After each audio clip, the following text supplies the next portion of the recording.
One. Hello, boys and girls. Here we are back together again. I hope you've had a very good day and that you've been doing very well on your virtual studies. I'm getting such good reports from your parents and from your teachers, and I'm very, very proud of you. You're doing a great job. So before I start the book today, I just want to let you know we're going to take a little break from Andre the Seal today to read a book that our younger readers might be able to enjoy. So the book that I've selected for us to share together today is called Big Bad Bruce. So let's all get comfy. If you have a little snuggly blanket or a stuffed animal, just grab hold of it and we'll get started. As usual, I'm going to show you the pictures first. I'm hoping that you can see them. I don't have a very fancy camera that can zoom in and out, so I'm hoping that you'll be able to see the pictures. So here we have a bear walking through the forest. Grammie glasses, and off we go. For Evergreen Forest was a quiet, peaceful place until Bruce, a great shaggy brute of a bear, came wandering up out of a canyon one day. A bear of such size was enough to frighten anyone. And the smaller creatures who lived there kept a sharp eye on Bruce in case he might decide to give them trouble.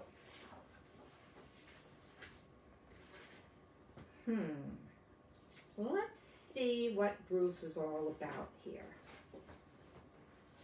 As long as Bruce was busy rooting around under boulders and logs, searching for a feast of beetles and grubs, there was no need for anybody to worry. But when the big fellow was feeling frisky and ready for fun, it was time to be aware of the bear.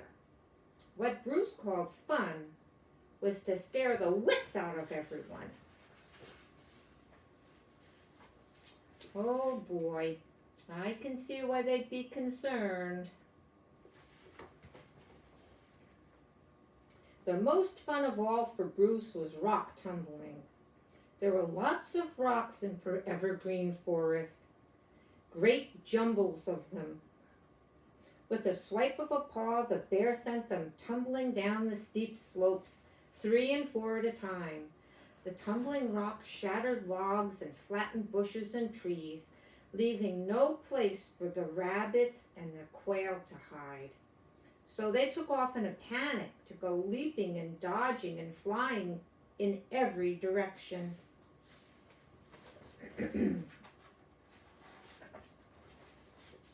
Apparently, Bruce thought that that was very funny. I'm not sure about the other little creatures, though. Once, he had them all on the run. Bruce went rolling around on the ground, exploding into great roaring, snorting fits of laughter. Ha ha ha ha ha! Oh, ho, ho, ho, ho. Oh, this is so funny! As long as the bear lived in Evergreen Forest, it was never going to be peaceful and quiet again. Nope.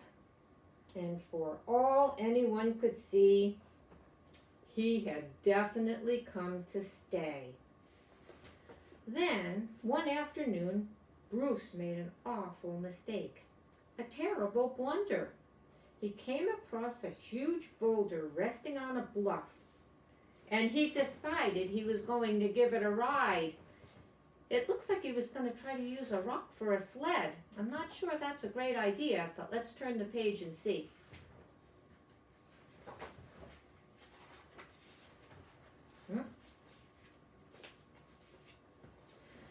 With a mighty heave, he sent the boulder tumbling down the steep slope. Flumpity bumpity wumpity wump, smashing pine trees and aspens to splinters and leaving deep dents in the ground as it went down. He forgot to get on. Yuck, it rolled off without him. I think that's probably a good thing, though.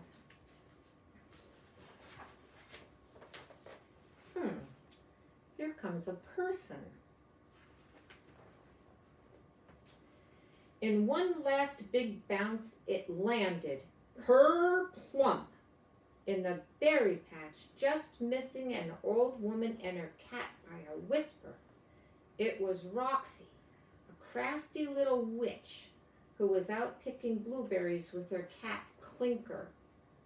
"Where in the blazes did you come from?" she shrieked, giving the boulder a vicious kick. "How did you get here? Who sent you?"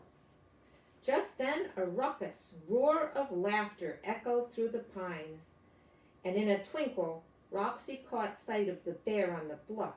"So that's who!" she cried, and in a fury she went storming up the slope to face the bear. She's very brave. There she is. Oh, I bet she has something to say. "You big lummox," she exploded. "You big bumbling brute. That rock could have squashed us to smithereens. And you think that's funny?" "Ha, ha, ha," chortled Bruce. "Ho, ho, hee, hee, hee, hee." The bear had never seen anything half as funny as this frantic little woman with her wild flying hair. "Well, laugh all you can," warned the witch, "but you just wait. I'll have the last laugh, Mr. Bear. Oh, I will indeed." Then she took off like a shot to go streaking down the slope so fast her cat could barely keep up with her. And when the witch reached her cabin at the edge of the forest, she hatched a plot. She has a plan. I wonder what it's gonna be. So here she is in her house. She's got her plan. I wonder what it is. "I'll make a pie," she decided. "I'm going to make a very special pie for old Mr. Bear." In a flicker of an eye, she made the pie crust. And in a trizzle and a trice, she whipped up fillings of blueberries and honey. "Now for the trickery," she muttered, flipping through her magical cookbook for one of her favorite recipes. Then, reading the directions carefully, Roxy began to measure. 1 drop of dwindling, 2 blurps of belittling, a smidgen of minikin, a half teaspoon of twerp, and a shrift of shortening. And then 1 pinch of kaput should do it. The instant the pie was baked to a golden brown and ready to serve, Roxy scurried out the door with it, right back into the forest. Then, keeping an eye out for the bear, she crept along through the shadows as slinky as a fox.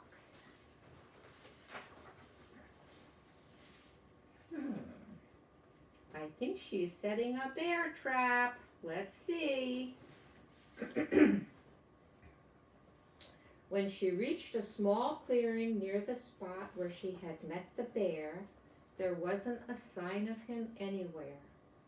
But she could hear him snorting and snooting around in the brush somewhere up on the slope.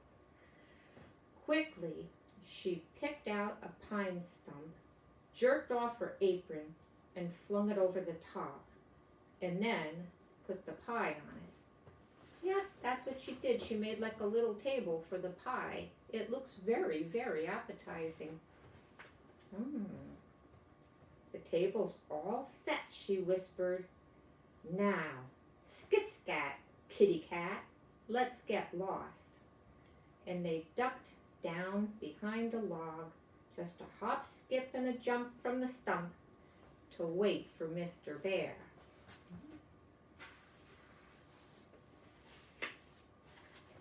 And he must have been sniffing the air because he found that pie, and there he is. They didn't have to wait long. Pretty soon, a whiffle of a breeze sent the sweet aroma of blueberries and honey drifting up to Bruce, and he followed his sniffing nose straight to the stump, snatched up the pie in his paws, and in one chomp and a slurp, it was gone. Oh, ho, ho, ho, cackled Roxy, popping up from behind the log. I tricked you, Mr. Bear. Oh, did I ever? Bruce didn't like being surprised, and he let go with an angry ruff yourself, Roxy shot back. You don't scare me.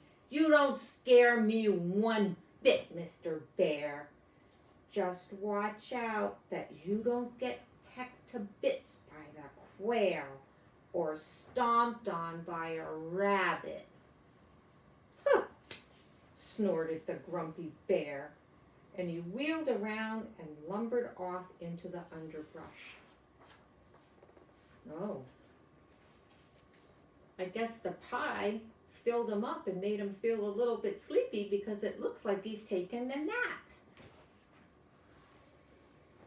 Bruce hadn't gone very far when he began to feel drowsy. So drowsy that he could hardly keep his eyes open. So he flopped down against a tree trunk to rest. And in the time it takes for one big yawn, he had dropped off to sleep.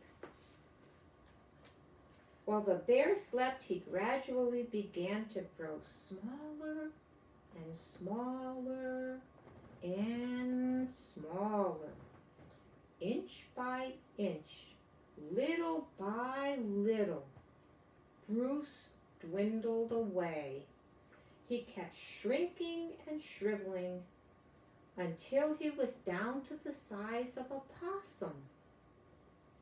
And still he kept shrinking. When the diminishing spell was finally finished, the great bear had dwindled all the way down to the size of a chipmunk. That would be a very big change. How would you like to go to sleep and then wake up teeny weeny like that?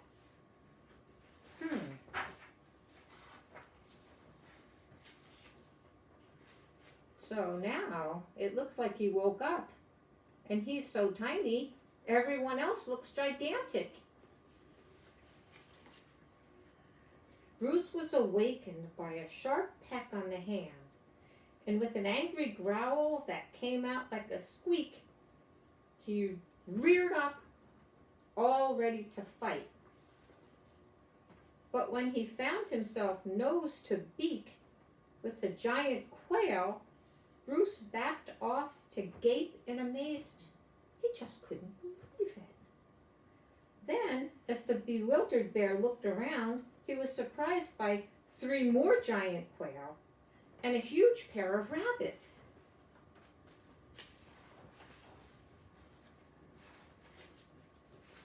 It looks like the quails and the rabbits are saying, okay, you were bullying us, so now it's our turn.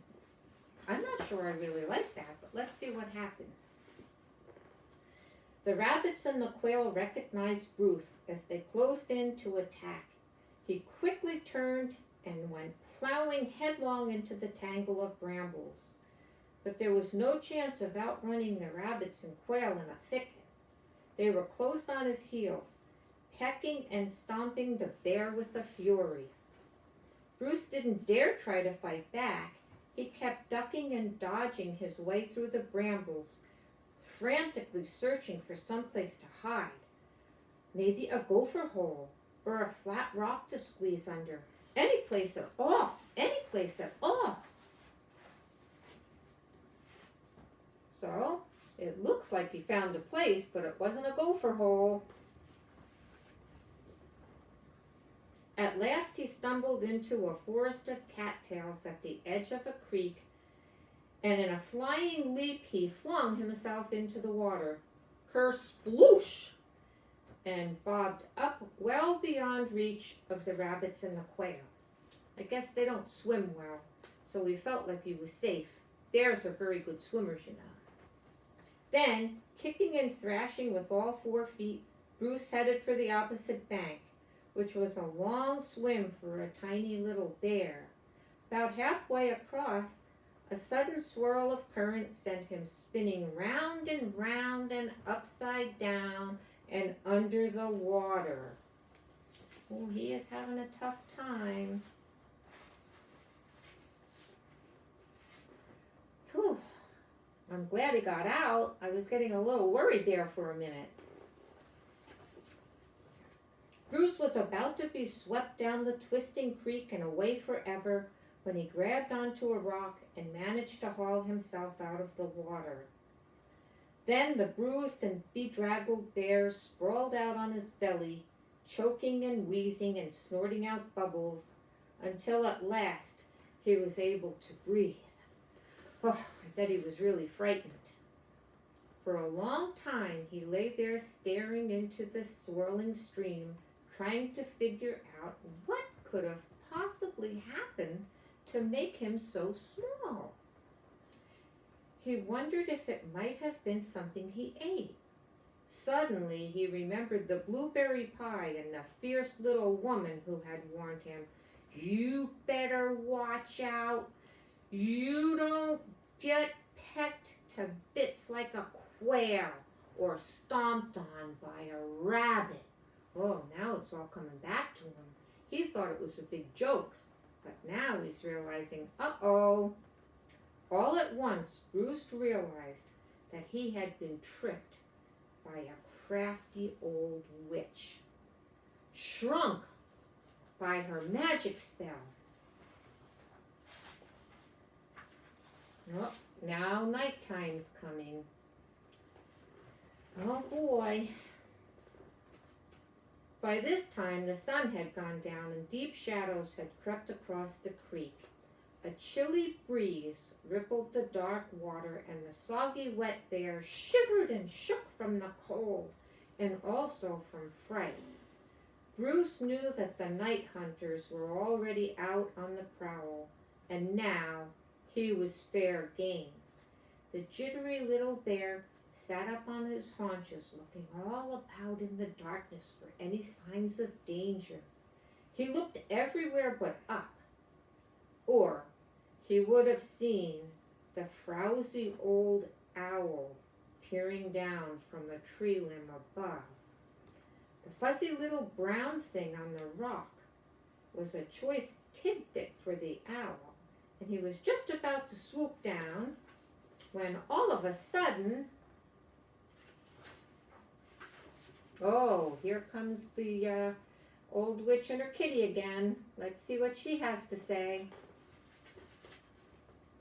A screechy voice split the air. "Mr. Bear! Mr. Bear!" With a terrified hoot, the owl sailed off into the night, leaving the bear to face another kind of danger. In desperation, Bruce scrunched himself into a tiny little ball. He got as small as he possibly could, hoping that the witch would mistake him for part of the rock.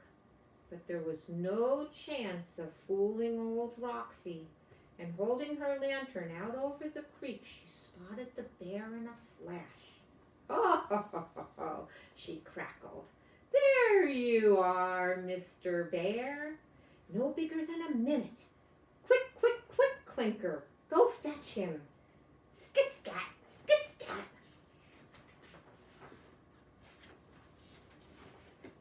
So, Clinker goes and gets the little bear. Let's see what he has to say for himself now. Before the bear could blink an eye, the cat snatched him off the rock by the scruff of the neck and leaped lightly back to the bank. Good cat, cried Roxy. "Now, home we go, but easy does it. This little bear has had a big day." As Bruce was carried along through the dark forest, he didn't dare put up any struggle. Besides, he was too weary to even lift a paw, and much too scared to give anybody any trouble. He was sure the crafty old witch planned to fix him for good. If she could shrink him down to a runt of a thing, then she could turn him into a tadpole, or even a flea, or just make him disappear altogether. So here they are back in Roxy's cozy little house. It probably feels really good to be warm now, and he's probably drying off a little bit too. But to the bear's surprise, the witch turned out to be a kindly old woman, as gentle as could be, just so long as she kept her temper. Roxy loved flowers and birds and animals, especially small animals. As soon, she grew very fond of this tiny little bear, so she decided she was going to keep him that way. Oh my goodness, I don't know if you can see it or not, but Clinker the cat and the tiny little bear were sound asleep under Roxy's warm stove. Clinker the cat also took a liking to the bear, and they ate out of the very same bowl and slept in the same corner together under the kitchen stove. They're friends. I love that.